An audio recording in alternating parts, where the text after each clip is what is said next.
comes with a cost. So it's like there are always a higher cost of operating these ships at sea, making sure that there is always security. So security threat at sea is another weakness or another problem that is associated with this kind of transportation. So much as it has its own weaknesses, and one of these being the slowest, and another one being that of emitting carbons into the atmosphere, degrading the environment in the process. Another one is this mode of transportation is always prone to attacks by the pirates and all. Then we are saying there are alternatives that are coming up, and one of those alternatives is air transportation. Now, this air transportation also takes many forms. We have the use of cargo aircraft, that is air transportation, and also we have the use of passenger aircraft.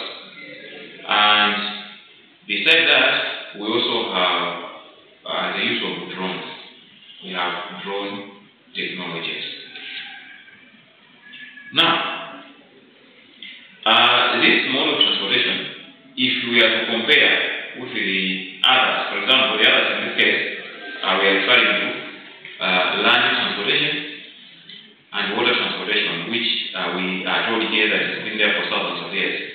Then we can conclude that air transportation is the newest, is the recent one actually, or in other words, the latest mode of transportation, because history tells us to say the first aircraft was flown in 1905 by some guys, they say Wright brothers. There were two brothers who were so curious about how things are done, and actually they were curious about the birds up there. How do these ones fly? Why can't we humans fly? So they started practicing here and there. So of course, probably their parents and friends around them were like, these boys are crazy. What are they doing? So after some time, after doing the experiments, by 1905, they managed to fly their first aircraft. So 1905 is just maybe some 100 so years ago, just now. Whereas when you're talking about water transportation, it's been there for ages since. Now, one thing that I also personally admire with these friends of ours from elsewhere, the white-skinned ones, is that whether they support each other, but they are more creative and innovative and hardworking and determined. Why am I saying this? From 1905, after they flew this first aircraft, 10 years down the line, if not for 9 years, you are 9 years down the line, the aircrafts were all over, of course very zero, and they were able to use them during the First World War. So it's like they were innovative enough and they took up that innovation. They said we can use this one for commercial purposes, even in military operations. So they succeeded. So all in all, what we are saying here is this one is the newest mode of transportation. Now, by and by, the use of air transportation or aircrafts is increasingly becoming more important, both in domestic and international transport operations. It's becoming critically important. Now,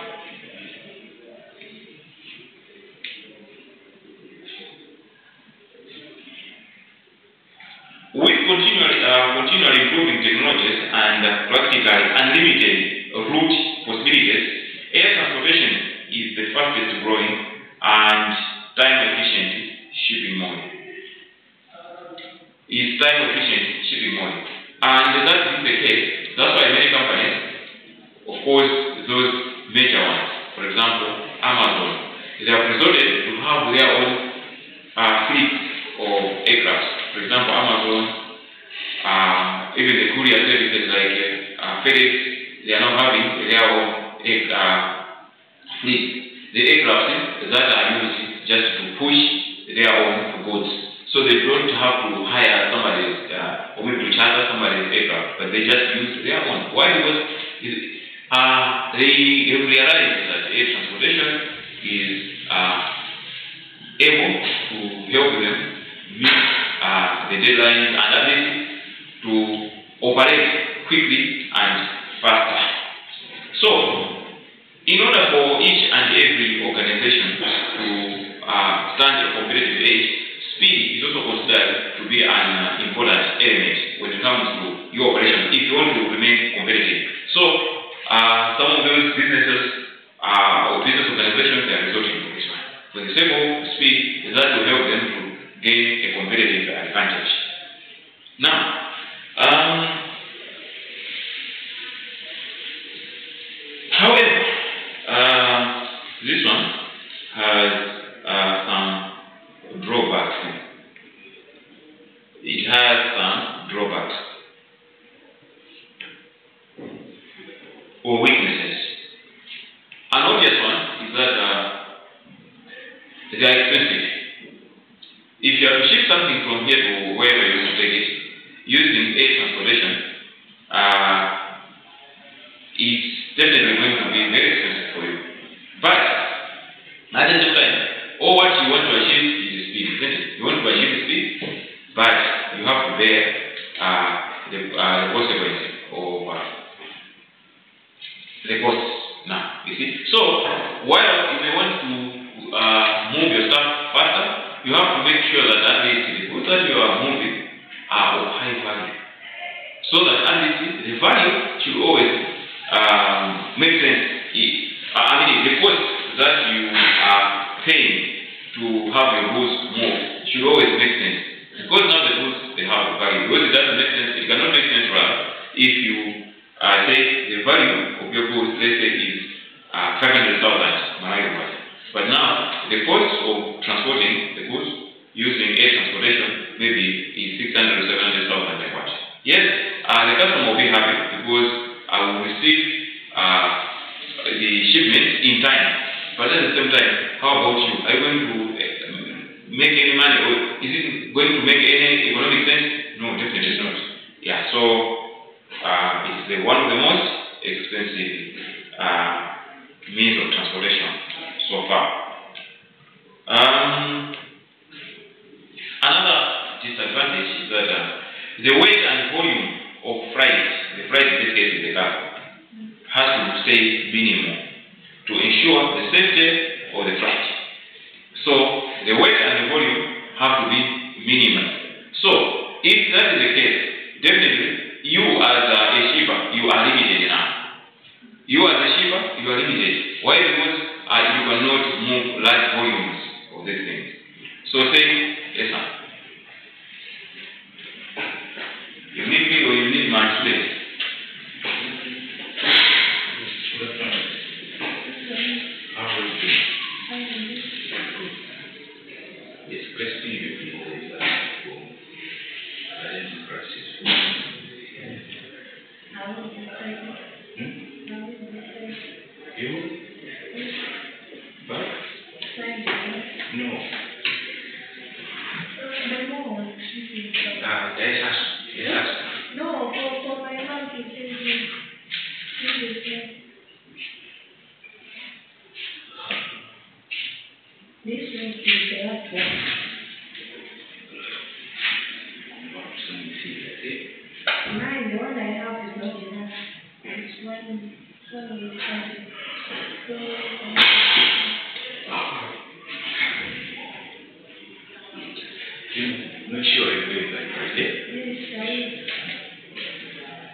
We have limitations when it comes to the amount of cargo this transportation can always move or can always push, right? That's the limitation. Because if you have hundreds of tons or thousands of tons that you want to take elsewhere, definitely you cannot use this mode of transportation.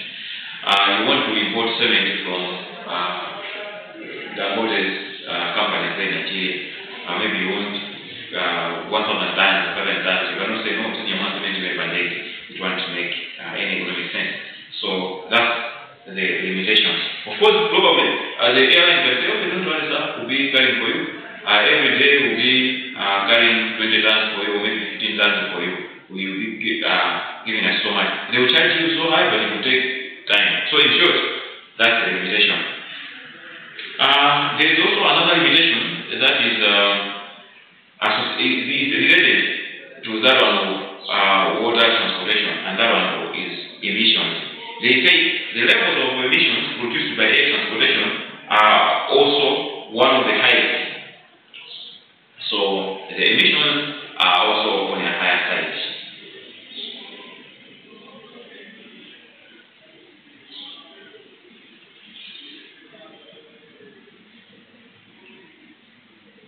But now,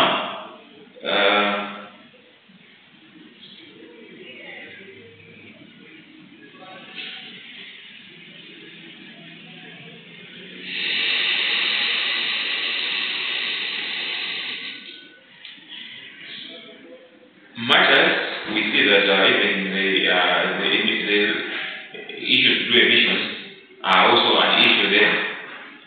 Air transportation is considered one of the safest. This one is considered one of the safest modes of transportation all over. For example, if it is to do with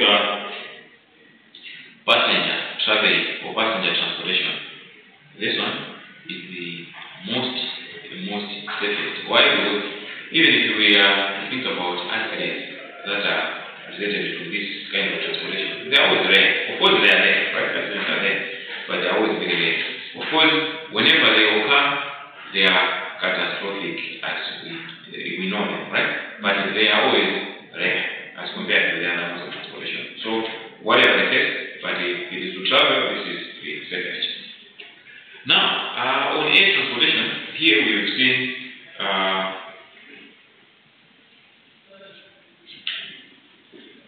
the use of aircrafts. Then, of course, we have also the use of drones. So the drone technology has been there for the past few decades. It's the newest. When you are looking at air transportation as a mode of transportation, then the use of drones is also the newest of all. And this one was initially used by the military, so in military operations. But in recent years, it is now becoming more commercial. And the commercial world is also using the drone technology to transport goods from here to here. Of course, at a smaller scale. But by and by, there are expectations that probably in the near future, this one is going to be one of the most important means of transportation. And probably, who knows? Probably the passengers, to be transporting the passengers. Maybe somebody will be operating this remote control from here. While you are up there, they are taking you to Uganda or elsewhere. I don't know how safe people are going to be. That is a question for another day. Now, should we proceed? Or any question on this one? Air transportation, water transportation. Yes, we can proceed. We'll proceed. All right. Now, next is railway transportation as part of. Oh yes, yeah. The train technology is part of the air transportation. It's also extended in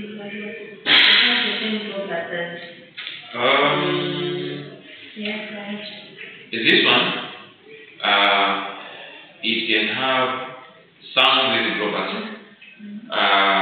but not all of them. Because, for example, here, on the aircraft, the use of aircraft, you see emissions, issues to emissions. Whereas the drones do not have something like emissions, they don't emit anything.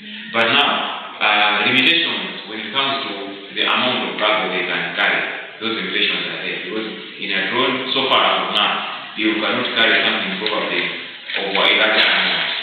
So, and of course, another limitation also of the drones is the distance covered.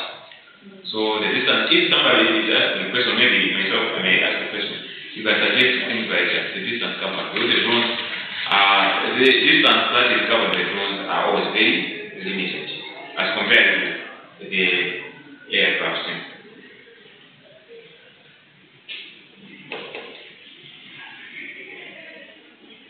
We proceed.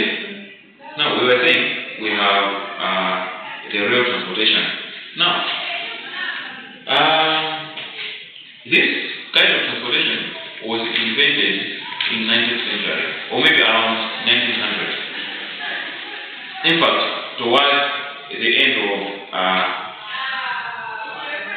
18th century, towards that. So, since then, it became quickly important. It was now widely used because of its features and attributes. Since its inception in 19th century, business communities, being it manufacturers, being it farmers, government, and they have always been deploying this mode of transportation, and this mode of transportation has proved to be one of the most important ones of all when it comes to logistics.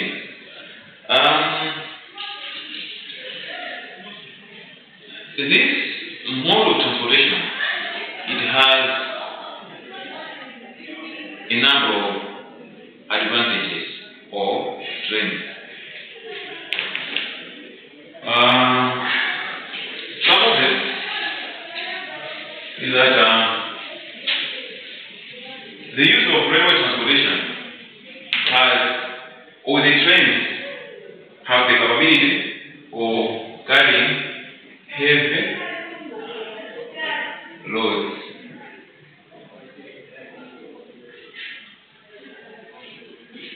So heavy loads, we can even say stroke,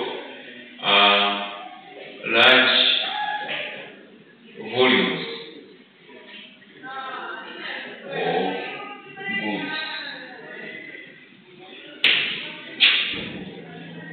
This one, probably after water transportation, this one comes second when it comes to carrying heavy loads and of course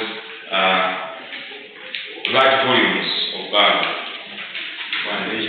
Never shift. Imeenda shift kutokea.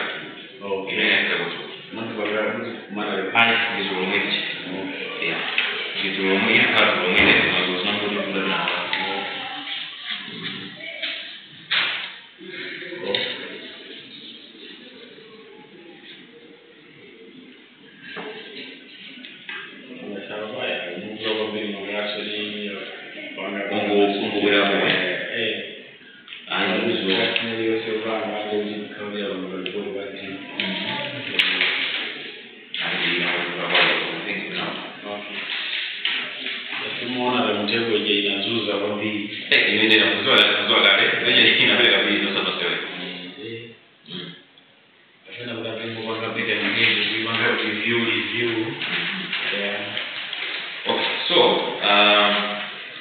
This one, it has this advantage.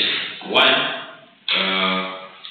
heavy loads or large volumes of cargo can be pushed at a go. Why? Because of those wagons that an engine will always be pulling. Because the railway